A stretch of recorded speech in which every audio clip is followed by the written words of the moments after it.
mic'd up with Mikey Mahtook. Got the boys in. I got Lloyd. We got J Mitch. We got Jackie Boyd. He tried to jump up, and he might have knocked it in. Good timing. Let's go. What a start to the Monday. I mean, I'm from Lafayette. My boys will come in and say,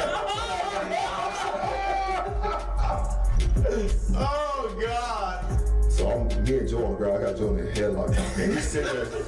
He's punching me in the stomach. Like, punching me. Here, there's everyone sitting around. Who here thinks Chico can practice today after having 5 full beers? And he goes, Chad Jones, right? Chad doing the game 6 minutes. For 7 minutes, right? Chad's like, no, man, I don't think Chico can practice today. And I was like, I look back, I'm like, Jesus Christ. I saw you there. You were more fucked up than me. On the spirit plane had some issues, I think. She was sleep farting. you heard her or you just thought it was her? I sat right next to her. Oh, Whoa. What was that? time for the show.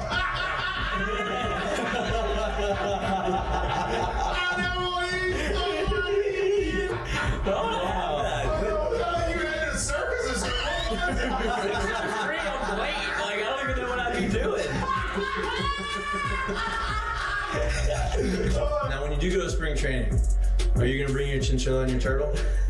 My dad tell you about it? The SEC is, God, they hate fat people. I mean, I get crushed for that.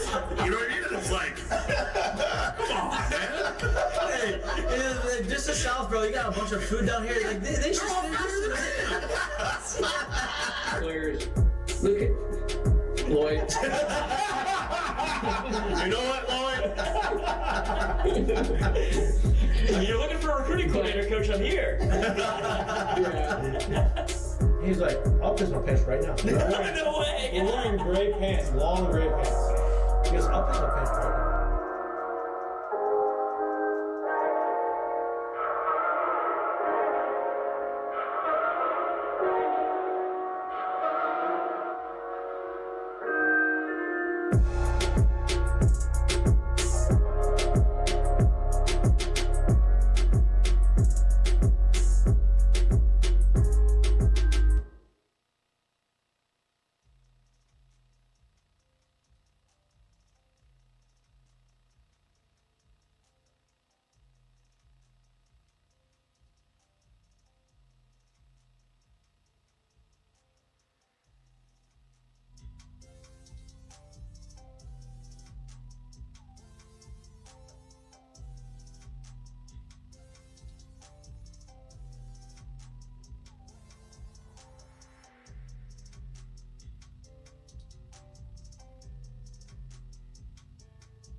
Hello. Welcome back to Mic'd Up. Today is Friday, March 7th. Got a beautiful show for you today. It's a loosey-goosey show from our home at Indigo Papers. It turns out it's looser than we thought it was going to be. We got a co-host of our show today, Alex Milazzo, in studio. Yeah, let's get the dual screen. That's what, yeah. Let's see his beautiful face, his beautiful mug. We got Dougie Fresh. Doug Thompson coming on the show 1:30 via video call from Atlanta. He's going to a showcase tournament with his son at what's the place called? East Cobb in Atlanta. So he will be joining us live via video call from his car road trip. He doesn't fly anymore, he says. Doesn't like to fly right now because a lot of things are happening in the air. And so he is now a driver to these tournaments. But good for us because now we get to get him on the show. A lot to talk about. Obviously, it's the last non-conference series of the year for LSU the week before they start conference play. They played North Alabama, 3-8 team. Obviously, in baseball, sometimes you got to throw the records out the window. North Alabama's coming down here. They're trying to beat LSU. They've played 2 SEC teams so far this year, Alabama and Tennessee. Played Tennessee tough in a midweek. I think they lost 7-5. But they're coming down here, obviously trying to sneak a win. We will talk a lot about what we've seen through the course of these last 8 games. Look, 8 games ago, before this winning streak started, everybody was concerned about the offense. Over these 8 games, the offense has hit, I think as a team, about 340, 350. And the top 4 guys in the lineup are all hitting 400 plus. So they obviously have responded in a positive way offensively. Now on the pitching side and the defensive side, obviously you're not going to start a season. I think they had like 50 strikeouts and 3 walks at one point to start the season. That's obviously not going to continue as the season goes forward. They were going to come back down to earth. Over the last 5 games, I believe they've had 35 walks combined over the last 5 games. So the pitching staff hasn't been as sharp as they were earlier in the season. The defense hasn't been. They had some spectacular plays. Obviously, they had some mix-ups over the last couple games. We're going to talk about that. A lot of that has to do with kind of getting familiar with each other. And I think you're going to start to see a happy medium of both offense and defense kind of figuring it out. Kyle Williams, LSU legend, LSU All-American, LSU All-Conference player, All-Pro, Pro Bowler in the NFL, 13-year veteran in the NFL, is now the defensive line coach. Yeah. Now the defensive line coach for LSU. Obviously, there's a lot of guys that after Bo Davis left, there's a bunch of guys that we thought were going to get the job, didn't get the job. Kyle Williams gets the job. I love the hire. We're going to talk a little bit about that. He is obviously he was super talented, super athletic, undersized defensive tackle, had to work and had to really put himself in a position to be as good as he was. And when you're undersized, you can be as strong and athletic, but when you're undersized, you really have to lean on technique. And so bringing him in, obviously he has the experience, he has the technique, he loves LSU, he understands what it means to play here, and I think it's a good hire, especially when some of the guys that you didn't get, that you thought you were going to get, left. I like the Kyle Williams hire. And last but not least, LSU women's basketball. Oh, Jesus Christ. It's a rookie host. LSU women's basketball played tonight, 7:30 against Florida in the first round of the SEC tournament. So tune into that to support the Tigers. Gamble. And gamble. We're going to talk gambling. We're going to talk a little gambling because I have good catch. There you go. Once football season ends. That's how you block it up with your body. Well, that's what we're going to get into in a little bit. But like once football season ends, it takes me a little bit to start gambling. The college baseball gambling doesn't really start ramping up until the conference play starts. But I'm going to dabble. It was not even available on my app. But put a 5-game money line parlay plus 500 odds. I like my chances to win it. We'll talk about who I bet. Well, we figure that you get to this, like at this point of the year, like you said, like you got to start. These teams got to start rolling here. Yeah, so if you take enough favorites and you throw like 5 favorites to win on a Friday, at some point you're gonna hit one. You feel like it, right? And like I think that I've let the season go long enough to where people are comfortable with where they're at on Friday night. So. I know. I feel that. I drop mine all the time. You don't drop it. But let's talk about the LSU team. Let's talk about where they've been, where they're going, and what they are currently. Obviously, they played North Alabama. I'm not going to preview the weekend because it's a weekend that they should take care of business. I think, but we should highlight what we want to see, and what. We have seen them progress, or what we've seen them get better at over the course of the last 2 weeks. The one thing that I really wanted to talk to you about, Alex, is the catching position and kind of, when the pitching staff is as talented as they are, but whenever they feel like they are kind of getting a little bit off kilter, right? It's kind of felt like that for a few games where, they're not as sharp. They're walking some guys, some wild pitches, making things difficult for the guys behind the plate, especially new guys who they're not familiar throwing with. How, as a catcher, do you say, hold on, everybody calm the hell down. Let's figure this thing out, and let's get back to what we're good at. Well, I think what's most important is we won. Right. Those games where you've had the struggles, you still came out and found a way to win the ball game. That's most important. And then I think you can kind of take a step back and address some of those issues that you saw in the games, and that's where the development happens. And, I think what's pretty cool to look back and see, too, is look at the amount of games they just played. So last week was a 5-game set. Right. This week was a 5-game set. Mm-hmm. And the reason behind that is, like you would know, is Omaha, you got to win five baseball games. Yep. So that's the reason why you're playing those games. But the game where you did have a setback, or I would say the most noticeable setback was that North Dakota State Tuesday game. Yeah, and that's where you're in that like 5th game where, okay, you kind of do have a depleted pitching staff, but that's where you get to develop those guys that are going to have to throw in Game 5. And I think back to the year we won in 2023. You look at the game. I think it was that Tennessee game where we had to piece it together, and then you piece it together and piece it together. So you have to have that, and that's the reason why Jay's playing those 5-game sets. But then you look at the catching piece, and I remember catching in those games, some games in the midweek where you might have got done with a SEC series, and then you go to that midweek game, and it's kind of like a Johnny Holstaff deal where somebody hasn't thrown but maybe an inning or two that season, and then you're going to ask them to go out there and throw 2 to 3 innings.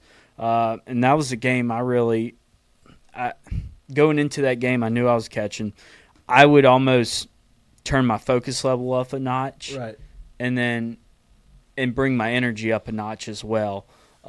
Just because I know I have a guy on the mound with less experience, and then you want your defense locked into the game, and it's very easy to get done with that series after you're playing top level baseball against bigger name teams, I guess you could say, and it's very easy to kind of go through the motions during that midweek game. No doubt. No doubt. Especially with Mardi Gras. It's almost like a trap game. You had the rain. Dead time. It's rainy. You have there's no energy around the city because it's Mardi Gras. So everybody's doing their deal. And it's just kind of one of those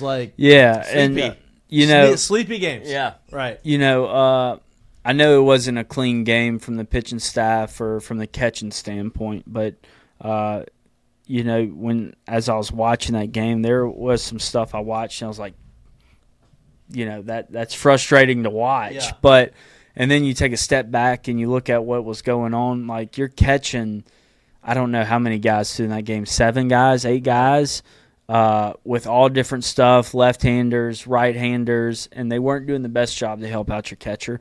So it was a tough game, but at the same time, I think a guy like Cade Aaron Beatty, who's a freshman, let's remember that. Go back and put your freshman hat back on, right? Like, what would you need to do in that situation to say, damn, like, not only are you catching in a sleepy game, you don't have the experience, and you're catching 7 or 8 different dudes where you don't really know what they've got. Like, you're not familiar enough. And it's not like you're handling just an everyday pitching staff. This is one of the best pitching staffs in the country. Right.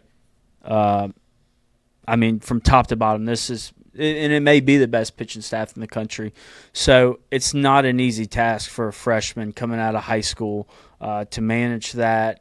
But not only that, you're catching next-level guys. And then I think the biggest thing I saw was, and I think I'd like to see going forward from a guy like Cade, is it's very easy in an environment like LSU at Alex Box for something to go bad and have that snowball effect. Yeah.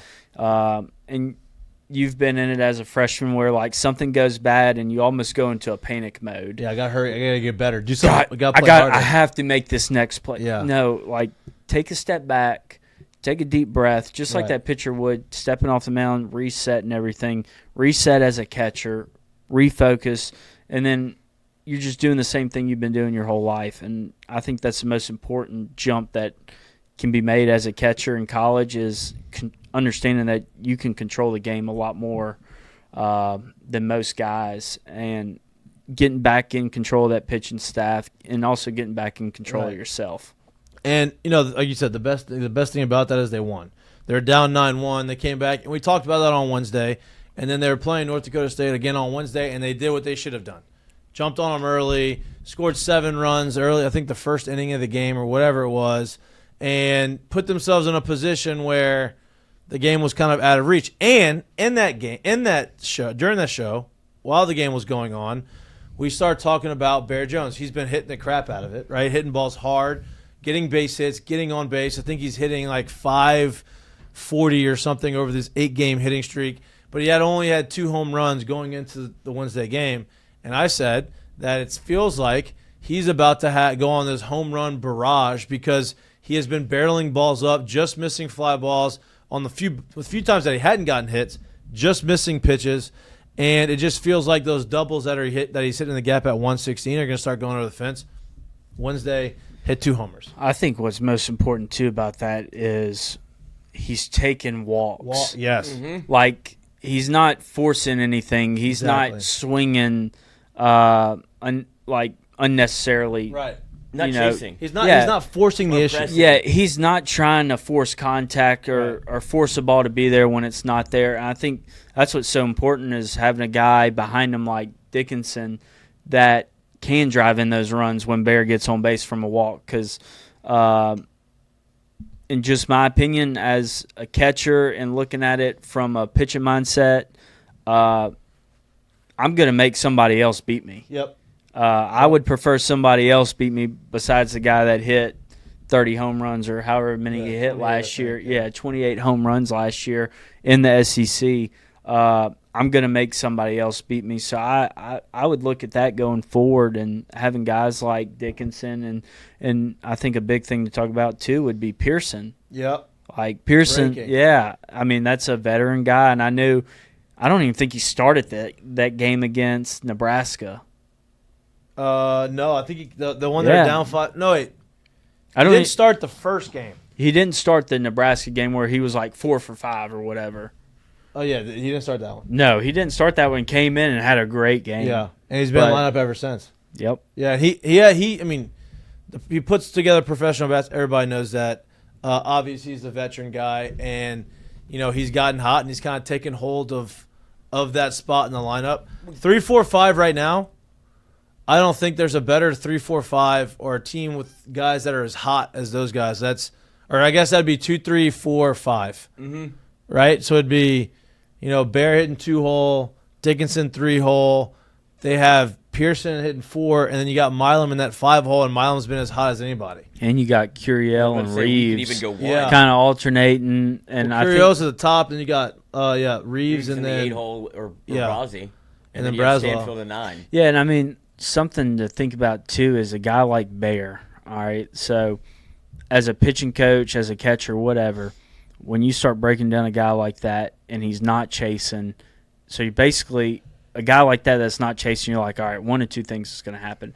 Either I'm going to have to pitch to this guy and pray he doesn't hit a homer or put one in the gap, or I'm going to have to walk this guy. Right. So that puts a lot of pressure on another team, because then now you got Dickinson, Milam, Pearson, whatever, however the order goes. Oh, crap, now I got to get through these guys. Yeah. So that puts a lot of pressure on another team's pitching staff, coach, et cetera. Yeah.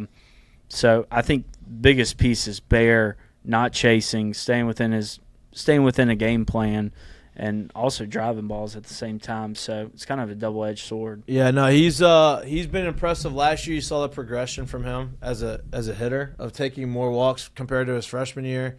And then this year you're seeing him take that next jump. I think he's hitting 440 on the year. LSU's during this 8-game win streak that LSU is currently on. Yep. Bear Jones batting .531, 17 for 32, 5 doubles, 3 homers, 18 RBI, 12 runs. Continue to go down the lineup. You have Daniel Dickinson batting .393 during this 8-game win streak with 2 doubles, 3 homers, 12 RBIs, 11 runs. Dickinson leads LSU with the 4 homers. Stephen Milam during this 8-game win streak hitting .485, 4 doubles, 2 homers, 14 RBI. And then you have Derek Curiel hitting .481 during this 8-game win streak. Like they're ranking. Now listen, it's yeah. baseball, so they're not going to continue to hit 480 for the. I would love that. That's not going to happen though. I think what you're going to see is you're going to see the pitching staff and the offense kind of get into the happy medium and be the team that they are. Right, like the pitching staff started off lights out, offense started off so. Then pitching staff pitching fine, not as elite as they started. Offense elite. Right? There's going to be a time where they're both doing the same things, and there's going to be times where the pitching staff needs to pick up the offense, and the offense needs to pick up the pitching staff, especially in the SEC play, because you're going to be facing elite pitching staffs, right? And you're going to be facing elite lineups, right? So the competition ramps up, and you're going to need the ability to do both. And so I would imagine, you're going to see something somewhere in the middle. I think you're going to see the offense perform this way, not necessarily with the high averages, but the way they are scoring runs, I think that's going to continue. As far as manufacturing runs, driving guys in with doubles, they're not going to have a ton of homers. I think they'll hit more homers through the course of the year than they've have so far, right, on pace-wise. But I think they're going to be hey, we're going to drive guys in by hitting doubles and taking the extra base hits and being aggressive on the bases. You feel the same way? Yeah, I think in that preseason – leading up to SEC playing these preseason teams, you're going to see a lot more off speed. You don't have as much of that overpowering fastball guy on these non-conference teams, whereas SEC play, it's going to be a lot more I think you're going to see a lot more fastballs, a lot more pitches to hit once you get in the SEC play, which, I think it's, like you kind of said, seeing that offense and defense getting on the same kind of level, that happy medium. I think defense. You would know this too. Defense and pitching is super important once you get into SEC play. I think that pitching staff is the biggest thing going into SEC play. Yeah, and we talked about this. Like when you're playing teams that aren't as talented, right? The worst thing you can do is give them extra outs or give them free passes. Right, you saw what happened against Sam Houston on Sunday when they got some free passes late in games. They ended up scoring some runs. Yeah, they had some singles here and there, but you gave them opportunities. And then you go to the North Dakota State game on Tuesday, same thing: pass balls, walks, errors. You allowed them to have free passes or extra outs and easy path to the bases. You didn't make them earn it with hits, and they were able to take advantage and score some runs. Moving forward to this weekend, same thing, right? You obviously are the superior team. You're more talented on the mound. The one thing that I want to see is them get back to filling up the zone, attacking the guys, not giving free bases to these guys. And I think if you do that, you're going to see a dominant weekend, right? Kate Anderson's got 26 strikeouts in 15 2/3 innings, right? Their offense, North Alabama's offense, I think is hitting .211 as a team. So that tells me, hey, throw strikes and you're gonna have great numbers, right? Wouldn't that tell you the same thing as a catcher? 100%. Those strikes, fill up the strike zone. Doesn't have to be strikeouts. Make them hit the baseball to beat you. Yep. If they out hit you, then you hat tip them, but that's not going to happen. So fill up the strike zone, and I think just overwhelming the strike zone will overwhelm a team like North Alabama, and then you can kind of piece it together at the back end with your power arms. And no doubt. Casey Evans pretty good. Yeah, it's really nasty, good, isn't he? really good. Isn't he? He's a freshman. He don't look like a freshman. Super athletic on the mound. Doesn't look like a pitcher. Looks more like a. We talked about this. Was a top 15 shortstop coming out of Texas, as well. So you can kind of see the position players. You can tell what pitchers were position players when they're on the mound, right? Guys who are just pitchers, you can there's a difference between mentalities there, and you feel like he's got that mentality as a position player. I'm going to come out there, I'm going to attack you, I'm going to be aggressive. He's been very fun to watch. I'm excited to see Gavin Guidry, too. Me too. Next week, right? I think that's what they said. That's what Jay said. Yeah, gearing him up for Missouri. Missouri. Some conflicting reports out there, whether it be Jay saying he has a literal mid-body injury, which I think people have either said chest or abdominal. Right. Kendall Rogers comes out and says it's his back. So this has been. Well, who do you want to believe? The head coach? I think probably the coach. Yeah, I think the coach would probably would be the one that I would listen to, as opposed to the guy that covered. No, Kendall Rogers does a great job covering teams, but the coach is, I would imagine, knows a little bit what's going on there. But yeah, I'm excited to see what happens when he comes back in, because he's been down for the start of the season, but he's got the most experience, most big game experience probably of anybody on the team, really. Well, and it gives you a different look. You got so many guys on this team that their identity as a pitcher is, I can throw 95 plus. Yeah. I have power stuff behind it, 85, 86 mile per hour sliders. Yep. And then you get a guy like that, it's just a totally different look from, okay, his fastball's not 98, but he's going to flip in 60, 70% breaking balls, and then that 90 turns into a little – it feels like more. Right.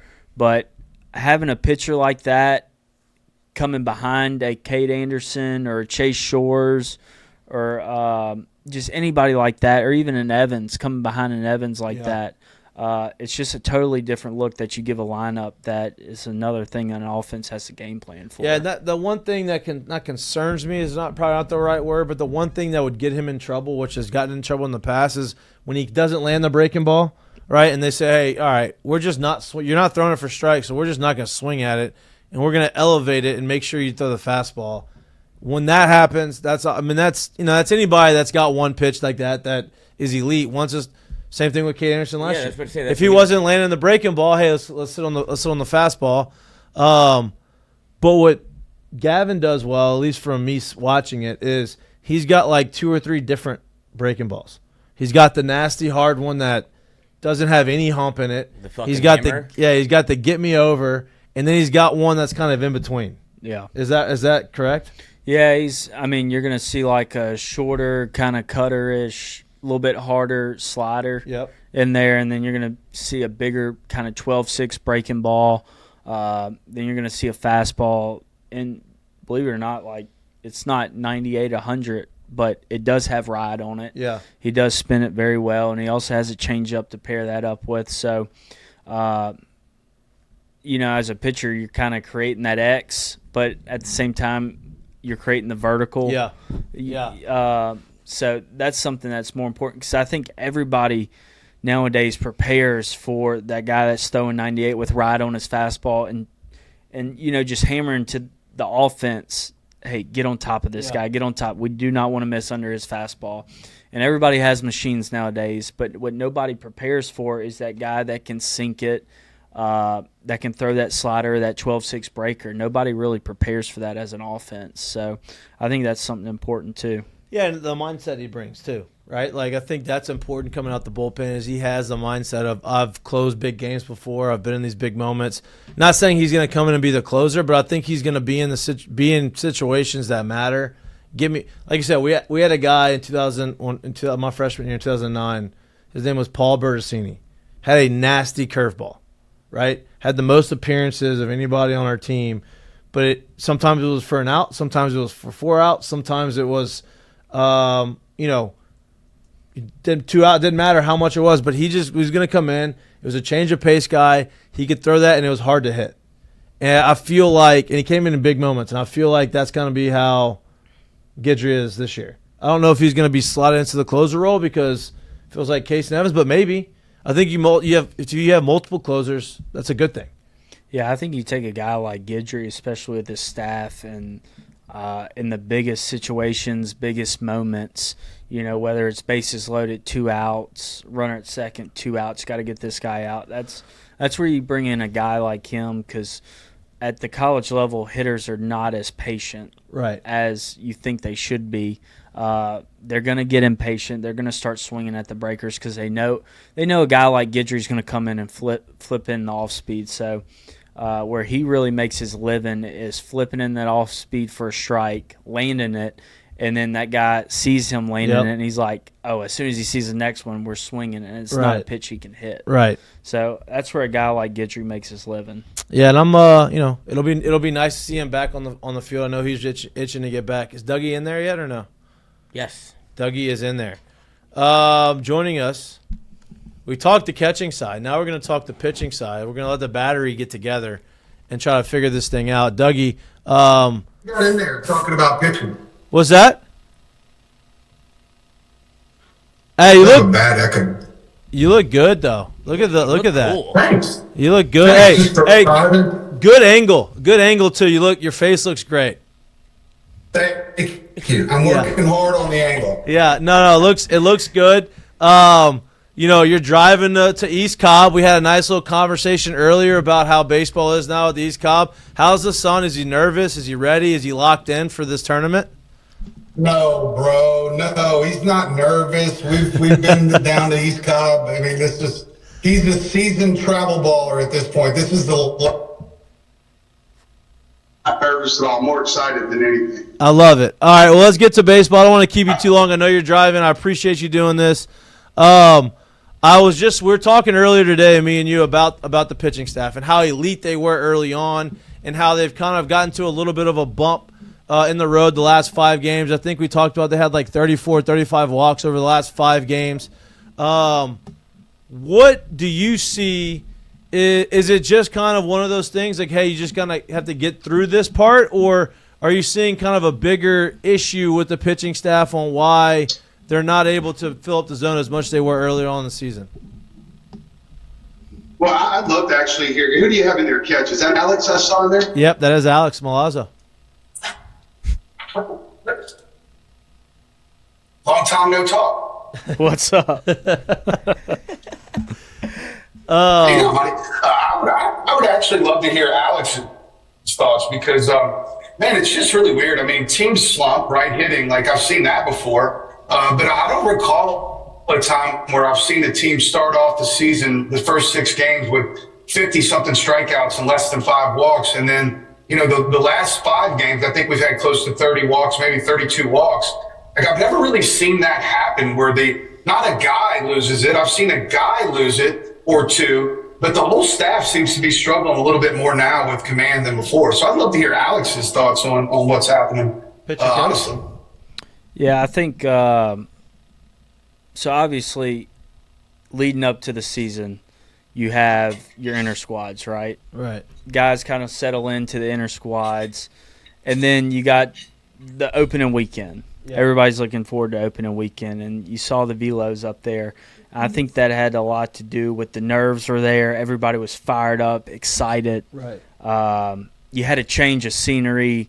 You're facing another team, so you got that big adrenaline pump, and then you get done with that opening weekend, right? And then you go into week 2, week 3, and it's kind of the same thing. Yeah, you got to travel, go on the road, play another team, but you're kind of starting to settle into some roles. You're seeing some roles settle in. So I don't think the adrenaline's there. Right. And I also think with that adrenaline high the first weekend, it'll tax some guys' bodies. I think Doug could probably speak on that as a pitcher too. I know I could as a catcher when those adrenaline dumps are there, like playing in the World Series. You get more tax. Yeah, you get exhausted. So I think that has something to do with it. But also I think you're going to see a tick up as soon as you jump in the SEC play, that opening weekend against Missouri at Alex Box. You're going to see a packed stadium. You haven't really seen you saw a good crowd out there in Texas, but right.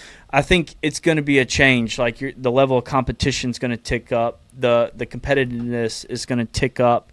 But also guys are going to get in better shape of throwing in live games against another team and being able to recover a little bit better and get in better shape. Because there's definitely like fall baseball in the scrimmage shape, and then I think there's in-season shape. Yeah. And I think that's a huge difference there. Yeah, no, I agree. I remember going in the postseason, the regionals, the super regionals in Omaha. It's like, damn, like I don't want to do anything. Like after the game, I'm done. I'm going home because you're your mind, you're locked in every single pitch, and that's almost more the mental exhaustion is almost worse than the physical exhaustion.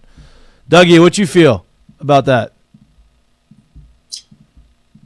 Well, in terms of the focus and being exhausted in big games, is that what you mean? Yeah. About the pitching staff. Well, that, and then also kind of how what Alex was talking about, as far as having that adrenaline rush, and then kind of having that high, and then coming back down.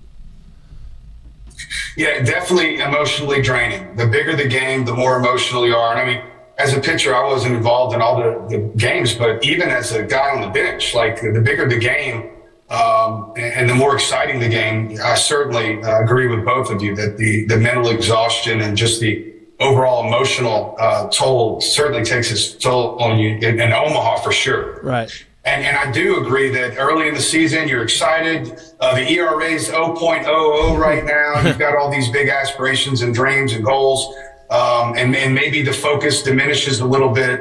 And then the other thing is, it's interesting. 20 years ago, if a pitcher had 3 pitches, he was, a Friday night starter.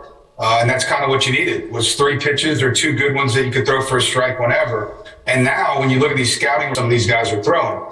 And as Alex will tell you, it would be great if your bullpens, you could actually throw 80 or 90 pitches and work on 5 or 6 different pitches. But the reality is, you're only going to throw 40, 50 pitches in your bullpen, especially the starter in between starts. So what I'm fearful of is that you're working on you've got to allocate some time to your 1 and 2. Like the majority of those pitches should be, if it's your four-seam fastball and overhand curveball, then the majority of your pitches should be that in your bullpens. But how do you work on the other 3?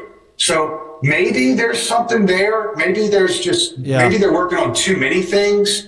I can't really put a finger on it because, Jamie and Nate are 2 of the best in the business. And when you talk about looking at all that new information we get with TrackMan, and Alex will tell you, there's no one out there that understands it as well as Jamie. And they work incredibly together. So for me, it's a mystery, other than maybe Alex's explanation of perhaps the season is worn on and we're starting to lose a little bit of that adrenaline and focus that we had on the opening night. But it's really, look, Mikey, when I was on your show, I told the world, I'm not so sure on the offense yet, because how could we be after 6 games and really not facing anyone? Now I feel actually a lot better about that offense. Yeah.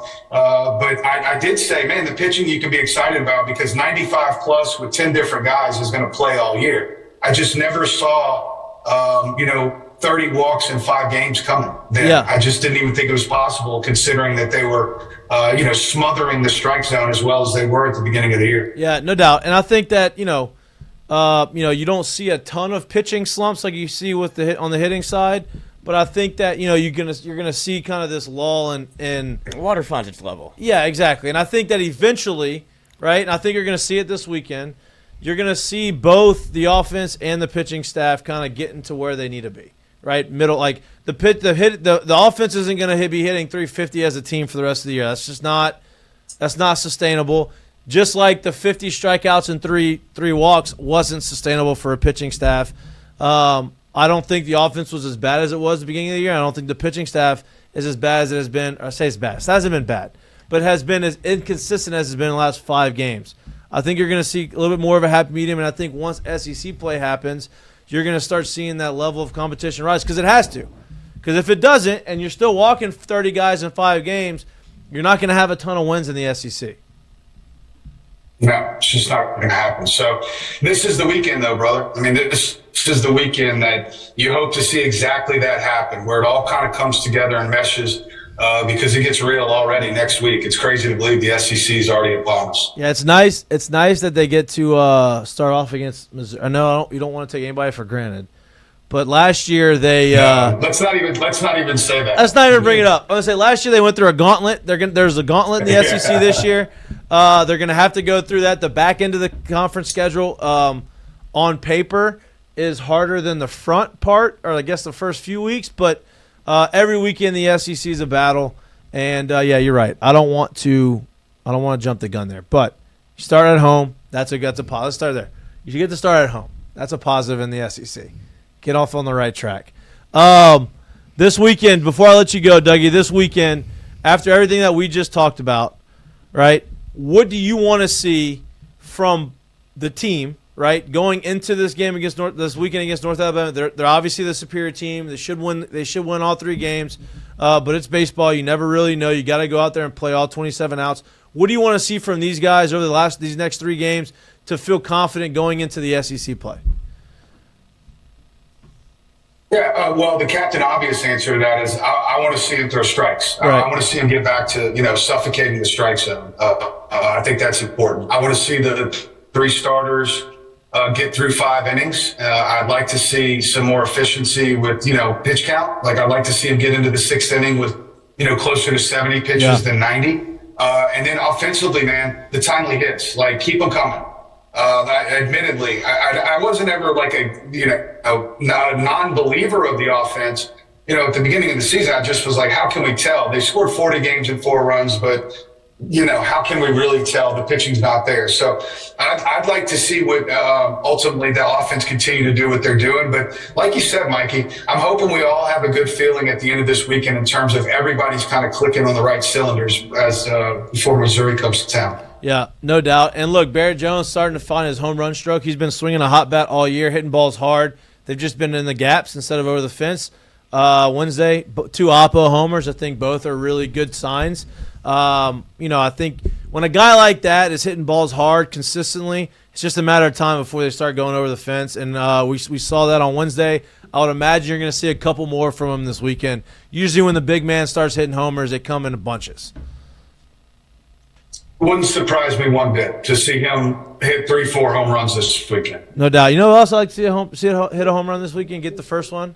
Luis Hernandez. It'd be nice to see him get one going, to get pretty confident. He hit 23 last year at Indiana State, so that would be a good one. I think that would be a big boost to the offense and to him, because I know he's pressing. He wants to get the first one out the way. Well, I think it's different, too. Well, I feel like you can say Hernandez / Aaron Beatty. Like, we need the catcher position to give us a little production offensively. Whether it's Aaron Beatty or Hernandez, like that group of those 2 guys absolutely need to, get it running a little bit on offense, because that would be a huge boost to the starting nine. No doubt. What are you saying? I think it's going to be different this year for Luis, too, because the stress he's kind of taking, he was DHing at Indiana State. That's something people don't think about. He was DHing, now you're catching, and I don't want to say the focus is all on catching, but that's the main focus. Yeah, that's the big focus, especially handling a staff like we have that has ability to overwhelm people. That needs to be the focus. But not only that, he is catching in a much, I guess you could say, higher clip. Yeah, higher stress, more intense environment. Yeah. He's catching and he's hitting. We're not just DHing. So I think that is something to think about from the offensive standpoint for him. No doubt, no doubt. And those guys, once he kind of feels it, it just takes one. He's going to get hot, and he'll kind of get to where he needs to be. Dougie, how much longer you got on the drive? No, we got about 5 hours left. Oh, God. You're right there. When you're in your driveway? Yeah, well, Dougie's not a flyer anymore. He's a driver. He's a driver. No, I'm not. It's going to be a while before I get on another flight, Coach. Hey, that's okay. Nice little father-son bonding time on the road. Is he sleeping? I'm enjoying the day, buddy. We're enjoying the day. No, actually, we're at a restaurant. One of his teammates, we met up, and they're eating right now. So he'll probably sleep when we get back in the car, though. Well, and this is it's back in the day when you go on the road trip, it was always the Hooters. There's no more Hooters. Rest in peace. Rest in peace, Hooters. You can't jump into the Hooters anymore. Eventually we'll probably find a Hooters. I mean, that's like the rite of passage. It really is. I mean, it is. Like you're driving as a kid. 100%. It really is. Yeah. It really is. Yeah. And you know what? We're going to do it in honor of this podcast. Perfect.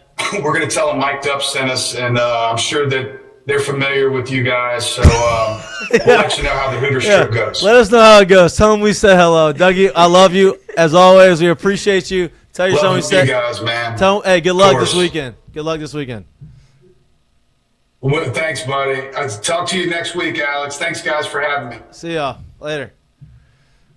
Oh man, rite of passage. It really is. I mean, travel ball. You play travel ball, I'd imagine. Oh yeah. When you're traveling, and now obviously if you're traveling with all the moms and stuff, it's one thing. But if you're going with the dads and you're on the trip, and there's a Hooters, you're going in the Hooters. Oh, the dads at some point, you're going to end up in Panama City Beach, Florida. The dads, it's going to be a dad's night out with the boys. They're getting hammered We're at the taking them out to Hooters. eat. Yeah. I Yeah. mean, you're going to end up at a Hooters at some point. It's a rite of passage, and there's nothing wrong with it. No, It's a you always great- get the Hooters after a big win, and then they blame the Hooters for the next day hangover. when Yeah. They're like, It oh, was- we shouldn't have taken y'all to It was Hooters. either the blame the Hooters or you blame the pool. Yeah. We had a rule where we could not go we couldn't swim, couldn't go in the pool or the beach until after the tournament was over because we did that and then we got They're 10 tired run- from swimming. We were a really good team. We got 10-run rules. We were exhausted. And then they're like, They're no. not wrong. No, they're not wrong. Because we're kids. It's not like we're just sitting by the pool just relaxing. You're playing like chicken or you're playing basketball in the pool or doing something and you're using all your energy and you're exhausted. That's the way it works. And then you go to Hooters. And then you go to Hooters. I guess these kids won't know. I mean, are they all canceled? Like, they're all gone? I think They filed for bankruptcy. Somehow I ended up coaching a 13U team Yeah, this year. how'd that go? We're going to end up at Hooters at Yep. some point. But I will tell you this. I went ahead and bought a case of beer, Uh-huh. and it's going to sit in my truck. I'm going to buy ice every weekend for that time I do get ejected. Because you're gonna get ejected. I'm going to get ejected at some point in time. Yeah, How many games have umpires you are not coached? great down there. No, they're not. Yeah. And at some point in time, I'm going to get so frustrated with Yep. the team or Son, to worry about. no, Yeah, you could just go out there and be a coach. which is even better Yep. because I get more frustrated than anything. Right. Listen. Have you coached any games yet? No, we got our first Oh. weekend coming up. And when is it? When is it? Saturday and Sunday. This weekend. Oh yeah. Oh, so is it in town? Oh yeah, in Baton Rouge. Okay, at least you don't have to travel. What's your what have you set your over under at? What's your for coaching games? attire, actually? I gotta Are you a go- glasses on or on the hat guy? Or are you The sun's got to be out for my glasses Okay, to be on. perfect. I'm not. And here's the other thing. You should bring back the coaching shorts. Oh, Oh, God, the the bike bike shorts. Look, The bike shorts. here's what I'm gonna tell you. No part of me is gonna be that 13U coach out there in a full uniform. Okay. But I would like to have a shirt that says coach on the back. Just so they know. Just so they know that hey, this is what I am. Respect the name. You know who you're talking to? Coach. Respect coach. Yeah. It is fun though. I've enjoyed it. I'm not gonna lie to you. After the first practice, I left the first practice. I was like, "What the hell have I got I'm never coming myself back. into?" Yeah. And then I started doing it. I got to know the guys, got to know the players, and I've actually enjoyed it. Are y'all pretty good? Yeah, Yeah. we're Good. actually pretty good. 13's a good age group. Like if you're coaching a 10-year-old prime team or a to get 9-year-old thrown team, out. that's a hard because Yeah, they're so 'cause you- young trying to figure it Yeah, out. we're actually doing more advanced stuff than most 13U Right. guys are. So that's been the fun part is like actually because I had no idea. So you actually get to teach them the game. Yeah. But I had no idea if we were going to be good or not, honestly, because I got out to the first practice. I was like, I haven't Bad seen a news 13. Are you, Yeah. is it the traction like is it a traction team or No, is it's the Pelicans. it, the Pelicans? Yeah, Tana Nice. McClure, Yeah, oh, Trey yeah. McClure, all Oh, the those guys. McClures got you Yeah. roped into this. Well, my boss did, and the McClures. So They can't tell the boss no. No, I couldn't. If I Yeah. want that paycheck, Is I his Yeah. son on the team? oh yeah. See, yeah. But it helps. He's one of the best players. Okay, that does help. Brent Boyd, Yes. his son, Okay. he's on the team. He's really good. Yeah. So it would have been a tough situation for you if the son wasn't good, Mm-hmm. And he's Yeah. like batting four. because hole. then it's like, damn, you probably shouldn't be playing, but I gotta play. Well, I went out to the first practice. I was like, I watched the first practice. Like, hey, are we any good? Like, is this a good team? Because I haven't seen 13-year-olds play in Right. forever, so Right. I had Be no weird if you idea. did. Yeah, I had no idea what I was looking at, and I was like, I don't know. I just been around SEC college. I've been watching Dylan Cruz hit for the past 4 years. right. Yeah, I just got done catching Paul Skeens. Like, I have no idea what this looks like. Yeah. Are we good? And they're like, yeah, we're actually one of the top teams in the state. I was like, oh, that's Okay. good. There you go. That's gonna be What an fun. adjustment for you. Yeah, that's gonna be fun. Oh, it is. I'm looking forward to the day that I get on that I coach, but it's not gonna be until I have a kid. Yeah, I said the same thing, and somehow first year out, I'm coaching. Yeah, I tried to. We talked about literally this. I tried to get roped into it. He literally cabled the show the last time we were on. He's like, "No, I won't be coaching. I love hunting too much." And then the next week, he's a coach. I couldn't help Hey, it. a lot of people in the chat saying, "Milazzo staff, LSU staff is catching coach." That'd be great. Like, Well, this is the career arc. It's already started y'all- for you. the staff does have a 13U. good. Y'all do like JJ. Josh Jordan. Josh Jordan is one of the best catching coaches in the Yeah. country. You've said that multiple times on the Oh show. yeah, I mean, if Look. anybody should believe the man. right. Yeah, this guy. I've worked with many catching coaches across the country, and you're not going to find a better one, or somebody that spends more time and understands the value of it and and like what goes into the position than him. So, Good. I'm fully confident in him. But if Jay did come to me and offer me a catching job, I would take that. Well, Would you hire me next? Yeah, why not? There we go. Show him how not to do Exactly. so that's what. So when I got done playing, people were asking like, "Would you coach?" And I was like, "Here's the deal. Like, I don't really have a desire to coach, unless I got offered the hitting coach job at LSU." it. Yeah, And it's like, okay, of Yeah. course. Like a lot of Like, people are going to want that job to go be the hitting coach job at LSU. It's like I'm not going to jump into coaching. I'm not going to go work my way. 13U? I don't want to. I just didn't have the desire unless they gave me that job. This guy wants to be born on third base. Like, Exactly. let's And get that- the I hitting know coach that's at not- LSU. that's not Never very done it before. realistic. It's the hardest thing ever playing at LSU and then going somewhere else, I Yes. think. Yes. Like, you talk to anybody else, and once you leave LSU and go somewhere else, you are taking a step down. Yeah. You are never going to take a step up until you get to the big leagues. Well, and unless unless you're committed to coaching, like I really want to be a coach, I don't know if I would have that same commitment and dedication to like wanting to win as much. And maybe I'm wrong because I haven't coached. But like if I was coaching a different college, I'm like, damn, like do I really want to win as bad as I did when I was playing at You're on LSU? the bus at 11. Damn it. There it is. You're like on the bus at 11:30 p.m. on Tuesday. Like, what are we doing? Yeah, Like, I don't want it's to be like, here. and I'm not. There's not disrespect to anybody else. It's just the way I feel. Over under games before you get thrown out. It could be this weekend. What? It could be this weekend. It's gonna be balls and strikes too. Like you're gonna get tossed immediately. I'm gonna get tossed. I've already preset it. Like I'm gonna let the umpire know. Like, hey, go ahead and toss me. Yeah. I'm gonna come. I'm about If to. you come, don't throw me, I'm gonna make your life a living hell today. Yeah, look, I'm about to come tear your ass up. I'm about to rip you a new ass, buddy. So you better toss me. So are you the head coach? No, I did not want the head coach responsibility because I'm not calling tournament directors, putting us in tournaments. Yeah. That's a good I'm not point. answering for Good lineup changes. I may make a lineup change or something, but I will not be answering for it. That's a good point. All I care about Smart. is coaching, getting these kids better, and winning baseball. There you go. That's all I care about. That's it. Teach That's them it. how to play the right way. Oh man, Yeah. There's nothing worse than like, hey, why is my son not playing? I mean, He your stinks. son's not good. Like this guy's better, or he's just not doing what I'm telling him to do, and until he does what I'm telling him to do, But I bought the uniforms, Coach. it's all part of it. It's tough. Oh, I do have a question for you Yes. because this has been talked about a lot from the catching perspective. Can you explain to people why catchers are usually on one knee? Oh, yeah, I knew that was coming. Okay, So everywhere. So most of the time this question is coming from somebody that has never caught before. Right. And that is no knock on anybody. I'm not up here saying, oh, you never play baseball, don't ask. No. However, the game is totally different than what it was 15, 20 years ago. Yep. And I would say in college baseball, we have a predominantly older fan base. Yeah. That's just Fair. that goes Yeah. along with the history of LSU baseball. Right. LSU baseball has been established since the 90s, 80s, 90s. probably late 80s since Skip got there. Yeah, Mid-80s. and in this game, if you go from where Skip has started and you watch a World Series and you look at guys' velo or how they've been throwing, all that stuff, it has changed tremendously. So within that advancement, you have to change how you catch. Guys are no longer throwing 85-mile-per-hour fastballs.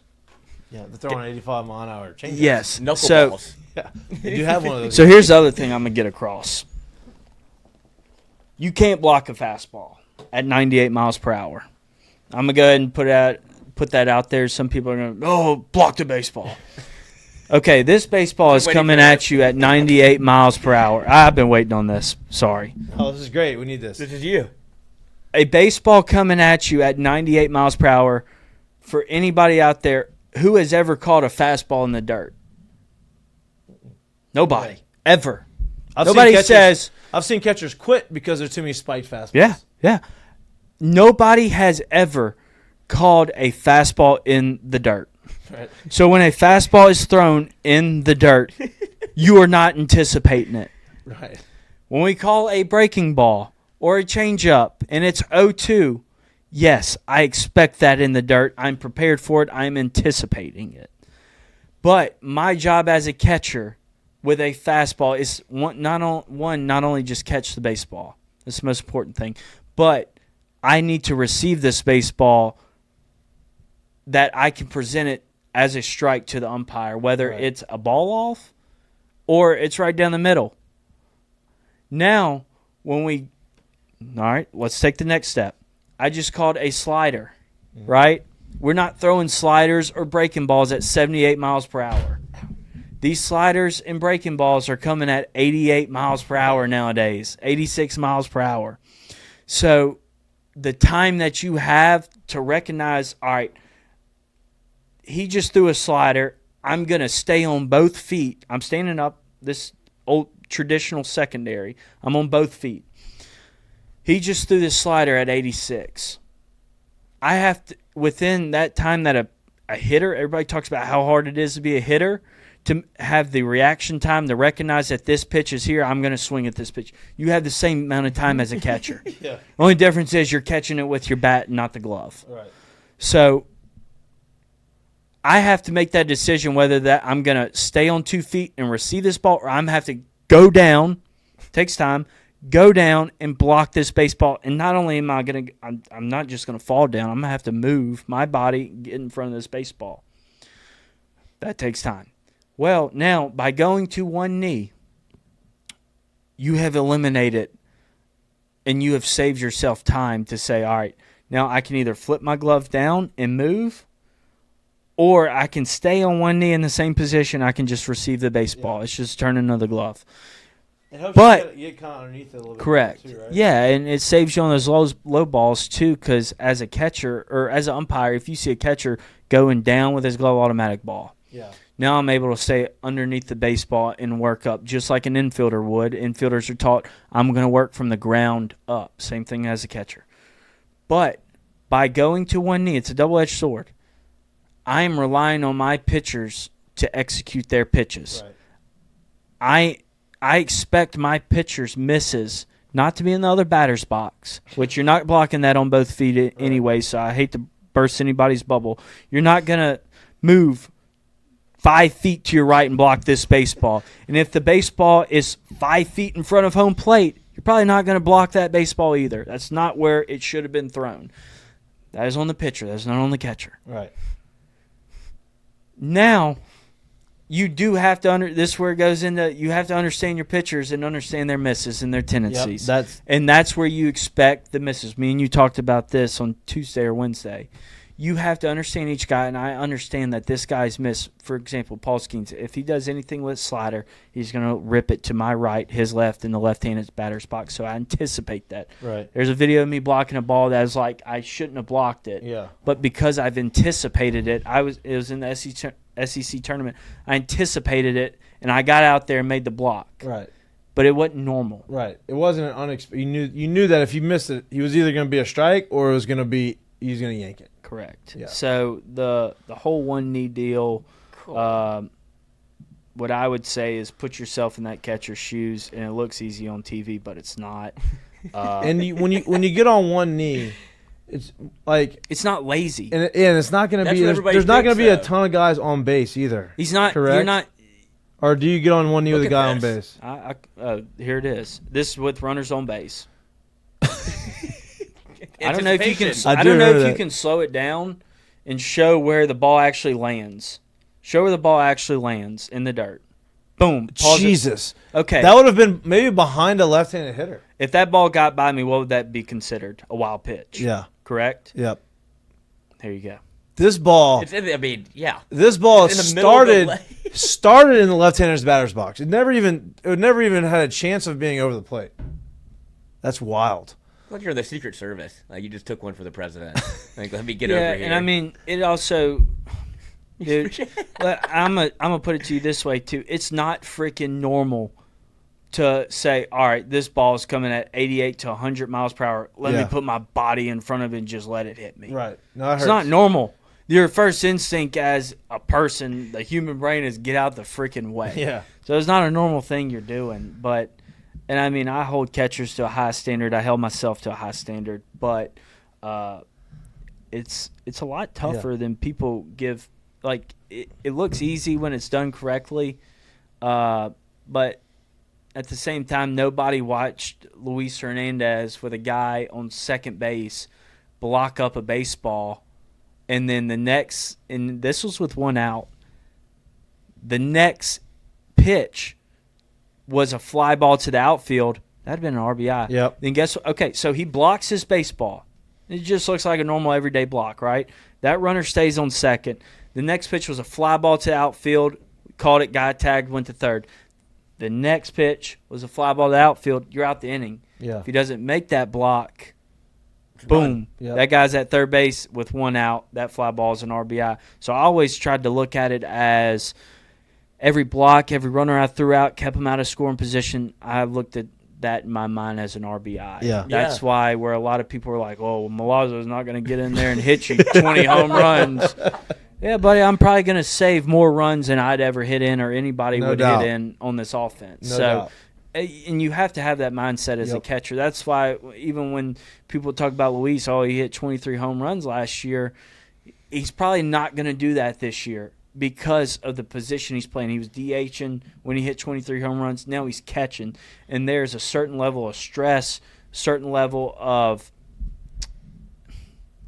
the stress is higher, taxing. But it's taxing. Like it's not like an outfielder out there, and no offense to Mikey, I'm with you. but I'm not running down fly balls. I'm locked in on every single pitch because every single pitch matters. Listen, There's nothing. part of the reason why I got on Adderall Oh my God, you're is bored out because there? I was like, there's been times like, damn, I'm not paying attention. wasn't paying attention because you may not get anything for 3 innings.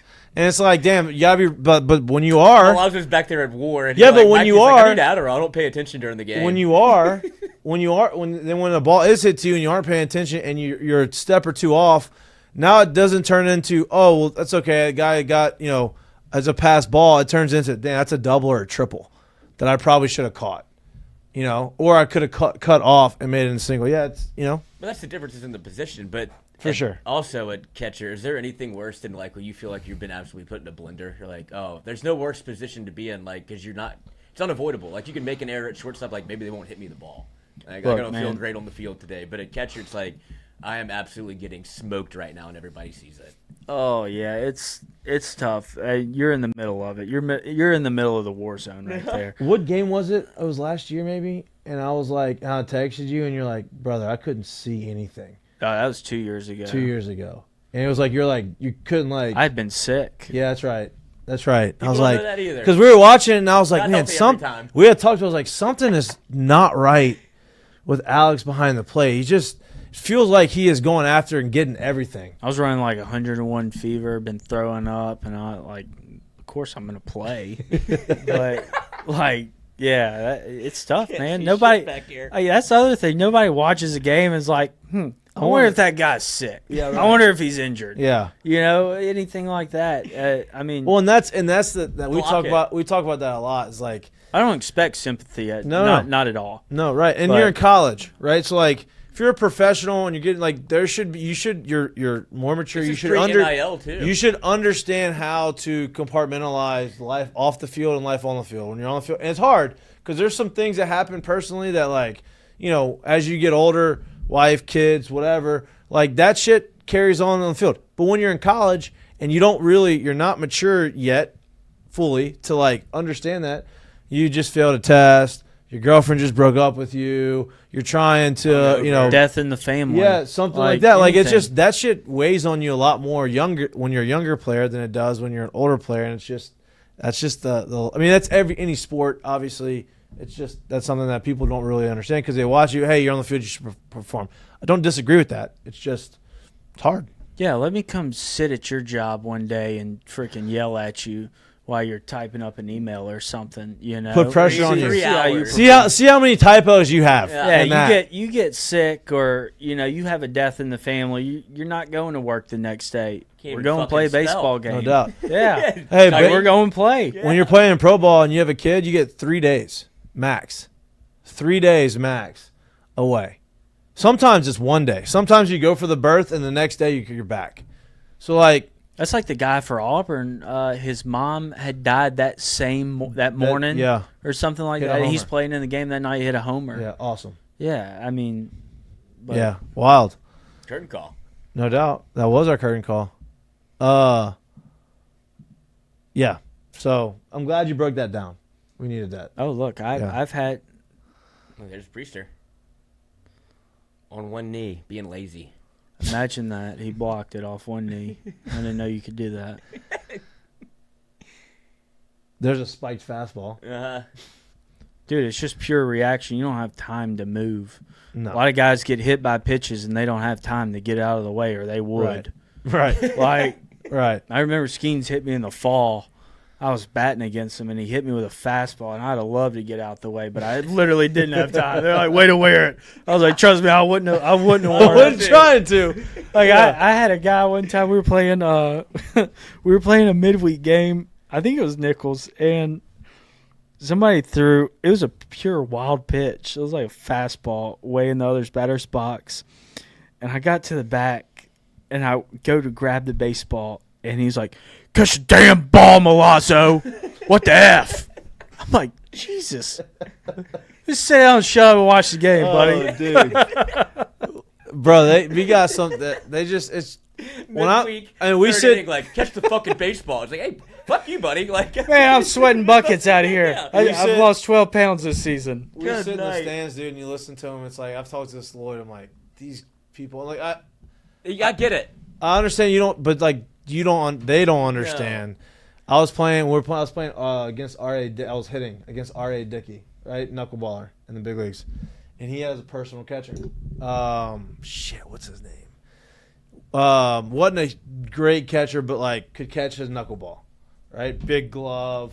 Josh Thole. And yep, Tolley. Josh Tolley. Good call. And we're playing in Toronto. And I'm up to there's a guy gets on whoever gets on first base, throws a knuckleball, nasty, right? Tolley misses it. Pass ball, guy's on second. Knuckleball, nasty. Tolley misses it. Guy goes to third. I'm hitting the whole time. Knuckleball, totally miss it. 3 straight pitches, 3 straight pass balls. Guy scores. Dickey comes to home plate to try to cover. He says, catch the fucking ball, Tolley. He says, you fucking catch the ball. It's a knuckleball. I can't fucking catch it. And I'm sitting there. I'm like, oh my God. 3-0, green light, knuckleball didn't knuckle as hard. Double off the wall. I was like, thank God. Thank y'all for fighting each other. Because he didn't want to throw the nasty knuckleball because you can't catch it, even though he should have, and nobody was on base. And I hit a double. It was great. That was the only base hit I ever got off a knuckleball. But the moral of the story, the one knee thing, I will say this before we end it. The MLB wouldn't go to it, and guys wouldn't go to it if it wasn't the right move. No doubt. If it wasn't the best option. No doubt. People would not go to it. And now the ones I hate, the one knee I hated was whenever they would go and they stretch the leg out. Oh yeah, I hate that. It's like, okay, now you're trying to do too much. Peacock. Now you're like trying to like. There's really, a happy medium, but it's the nature of the beast. The advancement in the pitching. Yep. You're gonna give some and get some. Yeah. So, no doubt. But trust that our catchers are gonna be put in the best position possible to have success. All right, before we go, I'm gonna give you my 5-leg money line parlay. Love it. Right, so if anybody wants to jump on board and y'all can critique me or not. Now, look, this is strictly off of no knowledge. This is feel. This is all feel, right? I don't know. I haven't watched these teams. So Vandy is playing at home against Xavier Musketeers. So I took Vandy money line. So if you take it individually, it's minus 350 Vandy money line. That's where we start to build this thing out. Right. Cal is playing at Duke. Long road trip, West Coast, East Coast. Duke is favored -280. I took them money line. Here's my only underdog. Do it for Giacomo. Huh? Do it for Giacomo. To Giacomo. He's not there anymore. No, I know, but Yes. Duke alum. The next one is the only Do it for the plus lacrosse money. team. This next one's the only plus money I got in there. Coastal Carolina at East Carolina. So that's a big, Carolina rivalry. Obviously, both teams are like mid-major teams, but very good baseball teams. I took East Carolina money line. Stanford at North Carolina. Again, long trip. I took North Carolina money line. And then Boston College at Virginia. I took Virginia money line. That's 5 games. If you take it and follow with me, it's plus 544 on the odds. Good luck. Good luck. I'm in there, like swimwear. I am 1-1 in my parlays. I hit a There you go. 5-teamer, then immediately got cocky, put in a 10-teamer, and didn't hit one. Yeah, that's But happening. that's okay. It's part of it. All right, Lord, you got a mistake of the day? I do have a mistake of the day, as it is. Do we go back to the Montoya well? No, we can't go back. I don't think so either. That could have been a. Curtain call. Yeah, but no. Do Do you know about Montoya? Who's that? What is it? So there's a reality dating show, a Mexico, Okay, I've seen this on TikTok. when his girlfriend's getting railed. Yeah. Yeah, Three That's times. tough. That's a tough situation. yeah, 3 separate times. You can't bounce back. No, but this is what happened. So at the end of it, this can't be a curtain call or a. We'll It's just content. we'll just talk about it. Yeah.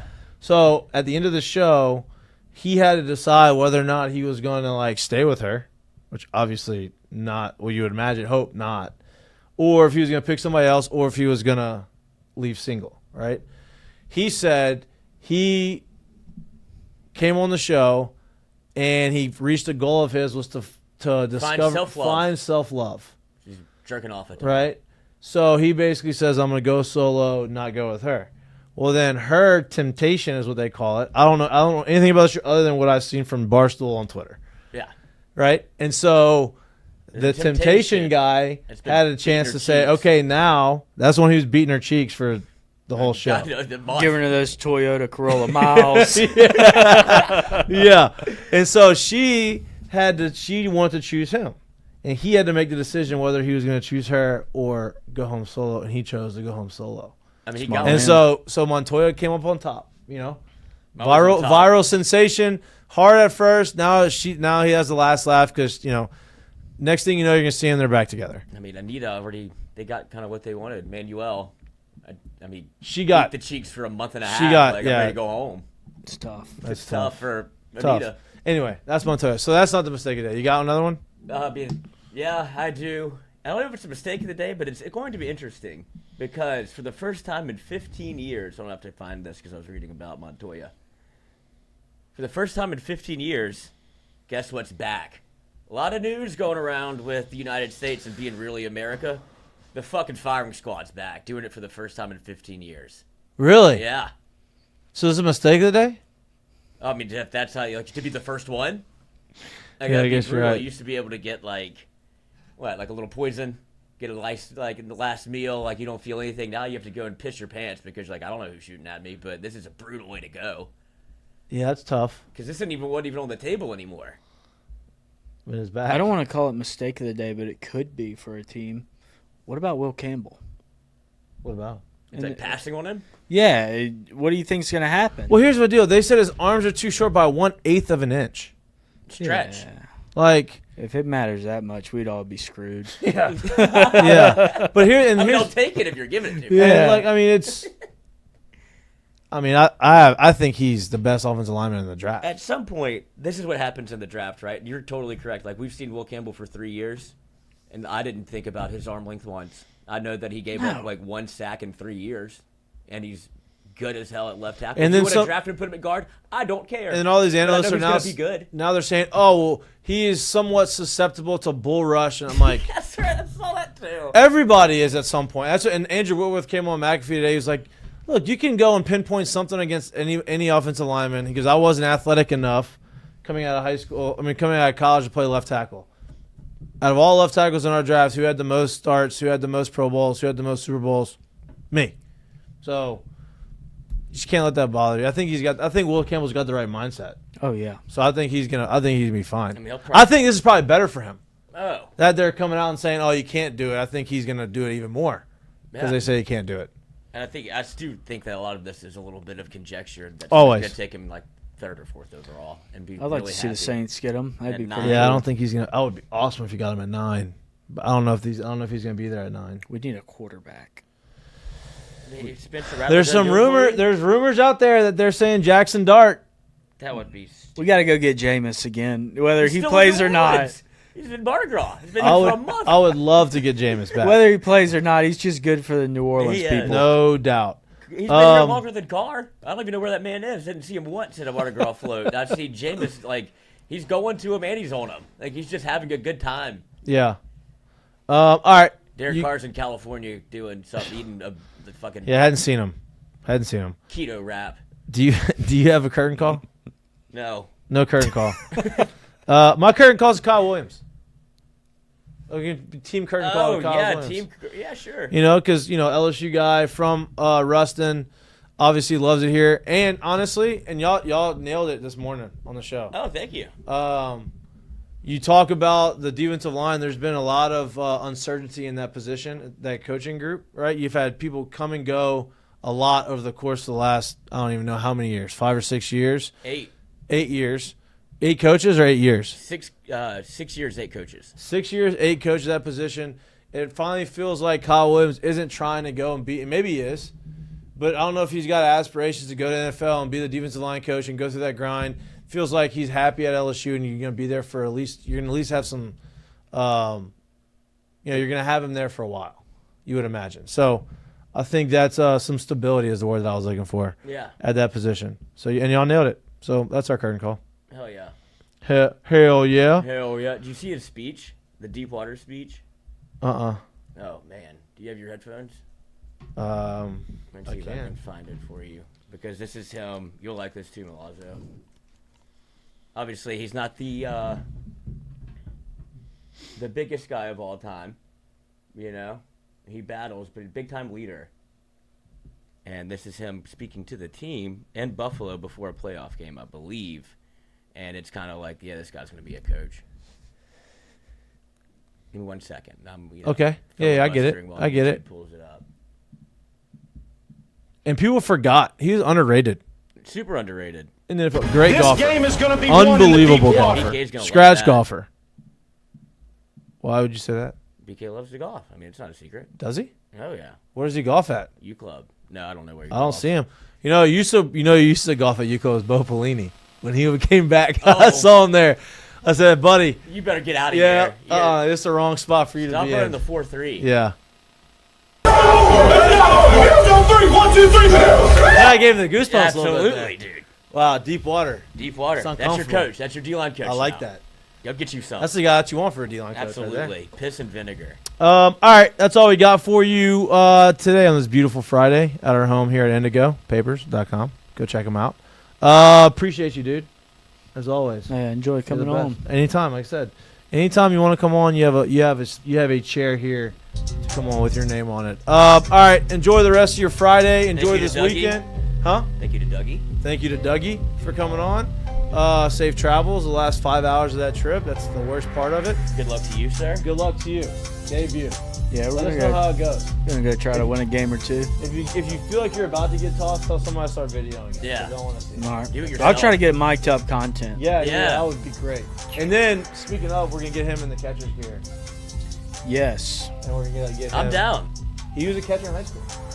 Have we talked about this on the show? No, on the show. That's You got to told me- be. you Yeah, told that's me got to this. be coming up. Yeah, we got to make it happen. Get the machine. We're gonna get Jay out there to heckle him too. Oh, yeah. Oh, I would love that. I think I might that'd get a be great. roster spot. I think that would be amazing. We should make that. We should definitely make that happen. Off day, no doubt. I'm happening. busting the fighting back out. I gotta find it. You have a fighting necklace? Oh, absolutely. From high school? Everybody did. I saw one in college baseball the other day. It was posted Really? on Twitter. It's like fighting sighting. I was like, let's go, bring them Wow. Wow. back. Those things are That's what I ridiculous. traded. That's what I traded my A2000 glove in Team USA to Jonas Cespedes for. You got his He fight. didn't have. He gave me his fighting necklace. I gave him a glove. I felt bad for him. Next thing I know, 2 weeks later, he defected for $85 million. Like, And damn, can I get my Give it glove back. Give it Can I back. get my glove back? This guy had shoestrings tied to his glove. They just beat us in the gold medal game, and they finally got to talk to us. And I was like, man, like, I can't use this glove, so here you go. He's like, oh, Poppy, thank you here. And he gave me his necklace. And then I see 2 weeks later, he already knew he was the defect. I was like, damn, $85 million. Hey, you have a glove. Give my glove back. You're not even using it anymore. It's bullshit. It's all right. Where's that fighting necklace? I don't have it. Oh. I lost it. Probably didn't make it to the Probably the same day. Didn't even make it home. Threw it away Yeah. when he saw that Yeah, contract. it's bullshit. Right. It's bullshit. All right. We appreciate y'all. Like and subscribe to our YouTube channel. If you can't watch us, you like listening to us, we're anywhere you get your pods. Be live Monday in studio from 6 to 8 p.m. I got a fighting necklace. Yeah, it's bullshit. He got $85 million and a fucking free glove. Glove. Enjoy your Friday. Later. Go Tigers.